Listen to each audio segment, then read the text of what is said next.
It was a cold Saturday morning in a quiet town in Ohio. The wind blew gently outside as 12-year-old John climbed up into the attic with his grandfather. The attic was old and full of dust. Boxes were stacked everywhere. Cobwebs hung in the corners. John didn't really want to be there. He would rather be playing video games or hanging out with friends. But his grandfather had asked for help, and John didn't want to say no.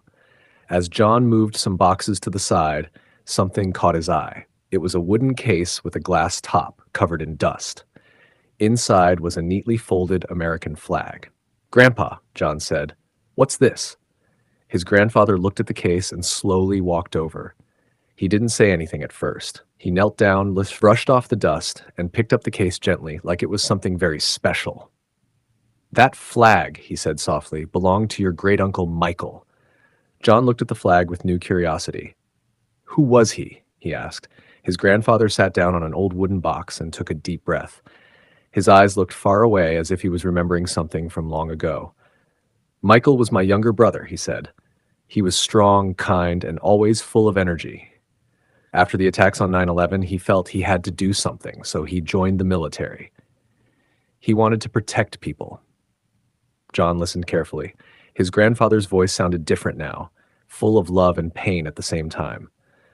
"Michael was sent to Afghanistan," he continued. "He used to write us letters. He said the kids there reminded him of you. He wanted to help them.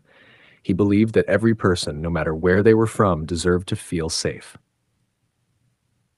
John's grandfather paused. His hands shook a little as he held the flag. One day, his unit was helping move families out of a dangerous area. They were attacked. Michael gave his life trying to save others. The attic was very quiet. John looked down at the flag and felt a lump in his throat. Until now, it had just looked like cloth. But now it meant something more. It held a story. It held love, bravery, and loss. "I didn't know," John whispered. His grandfather nodded slowly. "Most people don't. We don't talk about it much. It's hard, but maybe it's time we did." That night, John couldn't sleep. He kept thinking about his great-uncle Michael, about what it means to be brave. Not the kind of bravery in movies, but real courage. The kind where you choose to help even when you're scared. The kind where you care more about others than yourself. A few days later, John's school announced a Veterans Day assembly. Students could share stories about people in their family who had served. Without hesitation, John signed up. On the day of the assembly, John stood in front of his classmates, holding the folded flag in his hands. His heart was beating fast. He was nervous, but he knew he had to speak. "This flag belonged to my great-uncle Michael," he said. "He was a soldier. He went to another country to help people he didn't even know, and he never came back." The room was silent. Everyone listened closely. "I didn't know him," John said, "but after hearing his story, I feel like I do. He was kind. He was brave. He believed in doing the right thing, even when it was hard. That's what a hero is." After the assembly, teachers came up to thank him. Some students gave him hugs.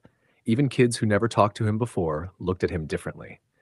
His grandfather was there, too, standing quietly in the back with tears in his eyes. "You did good, John," he said, putting a hand on his shoulder. "Michael would be proud." John smiled, holding the flag close. That day, he didn't just learn about his great-uncle, he shared his story with the world. Back home, the flag returned to its case in the attic. But now it wasn't forgotten. It was remembered, with honor, with love, and with pride.